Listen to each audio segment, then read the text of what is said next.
Hey, good morning, good afternoon, good evening, YouTube citizens. Hey, I just wanted to, I just did a video on regarding Ephesians chapter 5, but I was going to end up doing it on top of that, but I said, let me save it for this one. So I hope I can keep this a little bit shorter, but I was just thinking about the favorite, or the verse that everyone in Christianity used, John 3:16. But if you keep reading throughout the whole thing, it's amazing what you will read. So let me just read it right here. So everybody know the famous one, and I'll start there because everybody would know that. For God so loved the world that he gave his only begotten son, that whosoever believed in him should not perish but have everlasting life.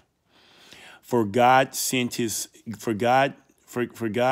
not his son into the world to condemn the world, but that the world through him might be saved.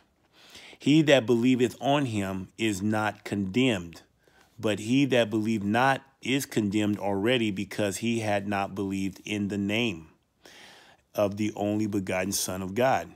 And this is the condemnation, that light is come into the world, and men love darkness rather than light, because their deeds were evil. For everyone that doeth evil hate the light, neither come into light, lest their deeds should be corrected or reproved.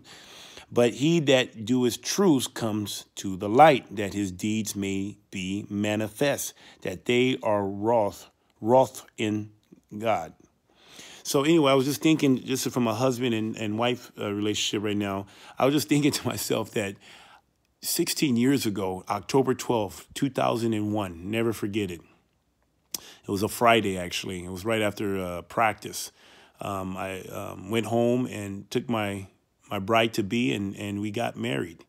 And it was a beautiful day. It was my coach, two teammates there, and their wives there to witness. And we made a commitment that we will be married to death do us part. And I meant it. Now, I personally meant it. I can't speak for my wife right now because of what's going on, but I made a commitment to her. And I told her father, I said that if I can have his daughter hand in marriage, and that I made a promise to him that I would take care of your daughter. You would never, ever have to worry about taking care of ever again, that I would take care of her. And I still hold true to this at this very moment, even in the most, they said for better, for rich or poor, for better or worse, for sickness and health. Right now, we are in the worst part of our marriage that we have ever experienced in the 16 years. This is the worst ever. And I am still fulfilling my commitment that I made to my wife before the two witnesses, my teammates and my coach, to her father. I am still fulfilling that commitment right now. My wife, on the other hand, and I have not forsaken my wife. I have not left her, and I have not forsaken her. But she has forsaken me. She has literally left me. I built this home. You guys seen the home if you've been watching the video. I built this home for my wife and my children. And I think about this stuff. I'm thinking like she could be here, but she choose not to be with me. She choose not to live with me. She choose not to obey me. But if she was, and I'm thinking about when he says that if you don't believe, you're condemned already. My wife has chosen not to be with me.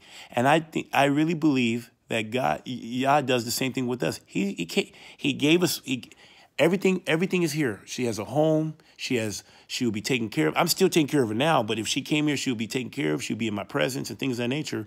But she has chosen to say, I do not want to be a part of you. I do not want to be underneath your leadership. She's walked away, period.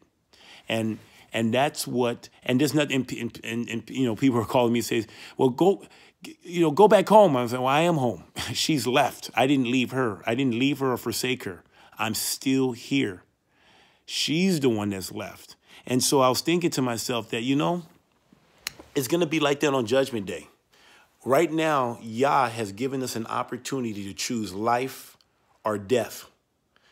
And you can be, if you want life, you're going to spend the rest of eternity with him.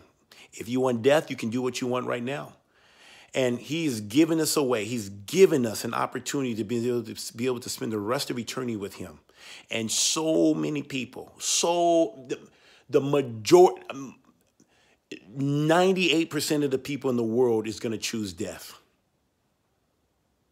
And there's going to be a few remnant that's going to choose life, that's going to seek after the kingdom and his righteousness. And so I'm looking at this beautiful picture and saying like, wow. I mean, you can say, oh, I accept Jesus Christ. Me and my wife, we made a covenant. She accepted me as her husband. She accepted my leadership. And then all of a sudden, offense happens and she leaves. I didn't kick her out. She left. Can you be once saved, always saved? Like my wife is gone. She left. Even if I try to go back after her, she'll just call 911. Even if I pull, I have no way to make her come to me. I have to sit and wait. So literally, I'm carrying my cross daily. I've been doing it for 9 months. I love my children that she's taken. She's taken my children, 8 of them now. I know 7 of them, but I've never met the 8th child. She's bore that child without me. She's named that child without me.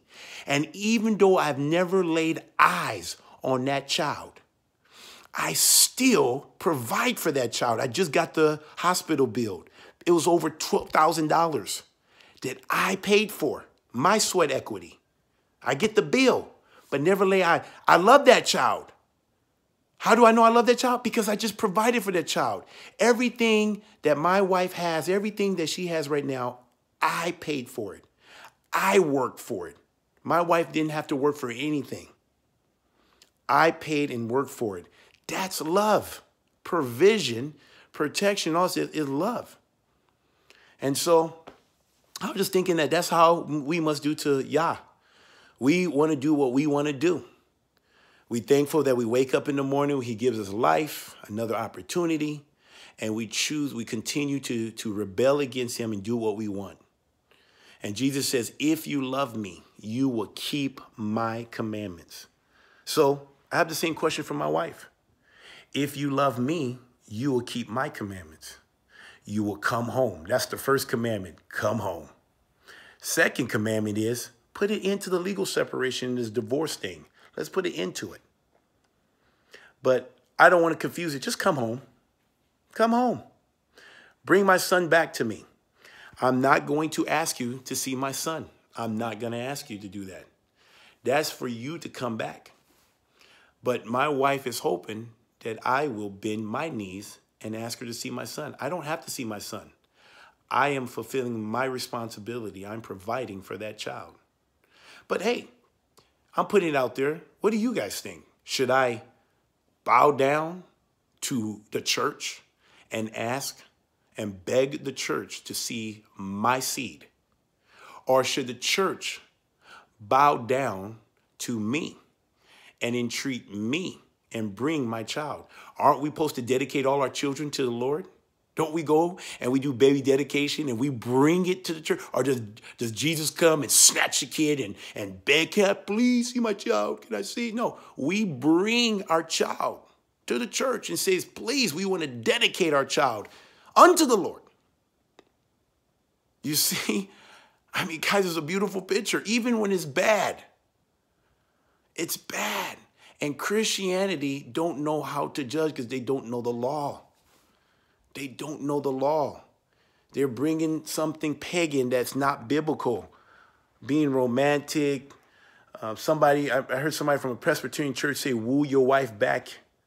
But in the Bible, it says that the wife is to woo the husband, to entreat him, to win his heart, even one that doesn't even obey the word.